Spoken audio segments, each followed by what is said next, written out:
Great by birth, greater by marriage, greatest in her offspring. Here lies Matilda, the daughter, wife, and mother of Henry. So reads the epitaph of the Empress Matilda. This remarkable woman would be, as the epitaph indicates, a daughter of a Henry, King of England, a wife of a Henry, the Emperor Henry V, from whence Matilda gained her title Empress, and, most famously of all, the mother of a Henry, that is, Henry II, the first Plantagenet King of England. However, Matilda's accomplishments were not solely dictated by her birth and her role as a woman. She was a resolute, determined woman who fought bitterly for her own cause and then for her son. She was able, astute, and wise, and proved herself to be one of the great figures of early English medieval history. Matilda was born in 1102, one of only two legitimate children of King Henry I of England and his queen, Edith Matilda. Empress Matilda's mother, named Edith at birth and changed upon her marriage to Henry I, was a daughter of King Malcolm III of Scotland and Margaret of Wessex, who herself was a granddaughter of King Edmund Ironside. And of course, Matilda's father was the son of William the Conqueror. This aptly describes what Matilda's epitaph meant when it said she was great by birth. Royal blood ran through her veins. As a princess, Matilda could expect to be married off in some political alliance that suited her father and his kingdom, and Henry I arranged for his daughter one of the greatest marriages possible. In early 1110, Matilda, aged about 8, travelled to Liège, where she met her prospective new husband, the Emperor Henry V. Here, Matilda already began her duties as queen, interceding on behalf of a duke who had become disgraced. The couple then travelled on to Utrecht, where they would be betrothed. Matilda and Henry would be formally married in 1114, when Matilda was 12. The emperor took care to ensure that his young wife's education was looked after, and that she settled into her new realm. A chronicler named Benoit of Saint Maur wrote, Matilda should be nobly and honourably brought up, and should learn the language, the law, and the customs of the country, and all that an empress ought to know in the time of her youth. Matilda and Henry were formally married in early 1114 in what was a grand occasion. It was said of the wedding that not even the oldest man present could ever remember having seen or even heard of such a huge assembly of such great persons. The celebrations were enormous, and gifts came flooding in from kings and princes from across Europe. One can only imagine what an impact this must have had on the mind of the young Matilda.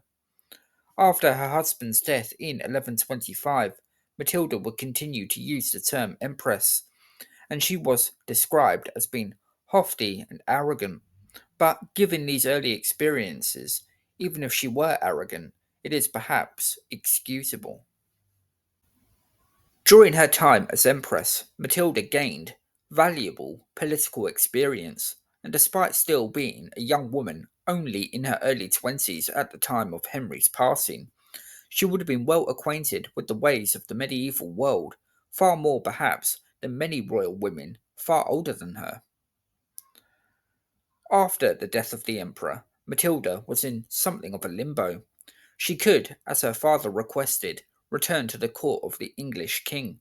This meant leaving Germany, a land she had become accustomed to, and where she still held power and influence. Or perhaps she might retire to a convent and a life dedicated to religion. That third option never appeared to be on the table for Matilda, and although reluctant, she chose to leave her adopted homeland of 15 years and rejoin Henry I. It seems likely that Matilda had little option. Her only legitimate brother, William, had died in the White Ship sinking of 1120, and her father, though he married for a second time, would fail to produce any more male heirs. For Matilda, it was a disappointment that she had to leave Germany, but it was conceivable that disappointment may be cast aside should she become her father's designated heir. Now a young widow, Matilda became a target for rich and powerful men across Europe. William of Malmesbury wrote, "It is well known that several princes of Lombardy and Lorraine came during succeeding years repeatedly into England to demand her as their lady, but they lost the fruit of their labours. Henry I, seeking to establish peace for his French possessions, arranged for Matilda to marry the Count of Anjou's son, Geoffrey. For Matilda, this was unwelcome news. For one, it was a much less glamorous marriage than her first, and secondly, Geoffrey was over a decade younger than Matilda. For his part, Geoffrey was not overly enamoured with Matilda either. However, the marriage went ahead, and for some time there were obvious tensions between the two, but these lifted enough for them to produce three children, including the son who would one day be King of England as Henry II. Whilst Matilda's second marriage was hardly a romantic love story, it would eventually produce a dynasty that ruled over England for more than 300 years. The Plantagenets, founded by Henry II, were so called after a little flower that was worn by his father, Geoffrey. At the time of Henry's birth in 1133, Matilda's father was now an old man and still without an obvious successor, and giving much thought to the future of his kingdom. On Henry I's passing in 1135, William of Malmesbury wrote, "As to his successor, he awarded all his territories on either side of the sea to his daughter, Matilda, in legitimate and perpetual succession, being somewhat displeased by her husband, whom had irritated the king with various threats and by certain injuries." From that it would appear that Henry intended for Geoffrey to rule alongside Matilda, but no longer considered him trustworthy enough. At the time of Henry's death, Matilda had two sons with Geoffrey, with a third on the way. Henry I must have viewed these boys as being the future of the succession in England and Normandy. If Henry did indeed intend for Geoffrey to help Matilda rule over England, the old king must have realised that the succession of a woman to the throne of England would not go uncontested. Those suspicions would prove to be correct when the English crown, just a few weeks after Henry's death, was taken by Matilda's cousin, Stephen. According to the Jester Stefani, obviously biased in favour of King Stephen, the vows that Henry I had made his nobles take, promising they would support Matilda in taking the crown, had been forced out of them by duress, and as far as Stephen and his supporters were concerned, invalid. So it was that Stephen became king, but he had only condemned himself to a long reign of misery and hardship. Matilda had powerful supporters. One of these was her uncle, David I of Scotland, who would wreak havoc across the north of England, making Stephen's life a misery. Matilda herself reacted to the news of Stephen's usurpation immediately, and, along with Geoffrey, seized castles across Normandy. At Argenton, Matilda gave birth to her final son, William, in 1136. But Matilda and Geoffrey would, in the following years, find progress hard to come by in Normandy. One chronicler attributes this to the fact that Stephen had inherited a healthy financial situation from Henry I and had plenty of fighting men at his disposal. For the time being, there was something of a deadlock. In 1139, seeking a breakthrough, Matilda sailed for England, where she was received by her supporters at Arundel. Stephen got wind of her arrival and almost immediately besieged her. Somewhat inexplicably, the king allowed Matilda to leave unopposed. She travelled to Bristol, where she joined Robert of Gloucester, Matilda's half-brother, and one of 24 illegitimate children of Henry I. Stephen would pay the price for this bizarre show of leniency when he was captured at the Battle of Lincoln in 1141, making him Matilda's prisoner. The path for Matilda to become queen appeared to be open, but unfortunately that would prove not to be the case. Matilda still faced open hostility to her potential rule in areas such as London, where the people there despised her, and Kent. Henry of Huntingdon writes of Matilda, "She was puffed up with intolerable pride because her followers had been so successful in the uncertainties of war, and she alienated everyone from her. So, whether by conspiracy or by divine providence, she was expelled from London." Henry of Huntingdon then criticised Matilda for having Stephen put in shackles. Briefly, it had looked as though Matilda may be on the cusp of glory, but she had been driven back from the brink, and stalemate once again returned. In 1142, Matilda found herself besieged at Oxford by her enemies. Here, she would demonstrate that she was a woman of great courage and resourcefulness. The situation looked bleak for the Empress as the snow fell and the siege wore on, but the cold weather provided Matilda with an opportunity to escape that not many would have spotted.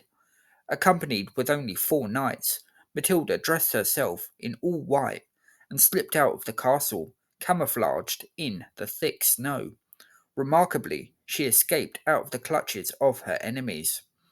This was a remarkable piece of ingenuity on Matilda's part, but still, the political situation in England looked unpromising for her.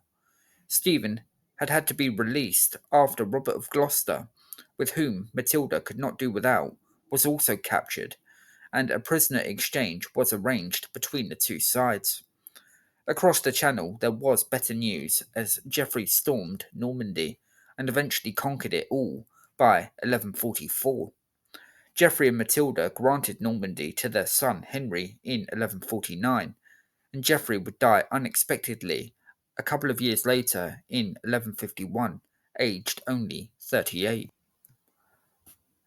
As the 1140s wore on, it was becoming more obvious to Matilda that she would never be crowned. Robert of Gloucester died in 1147, and others became distracted with the prospect of joining the Second Crusade. A new figurehead was, however, emerging in Matilda's campaign.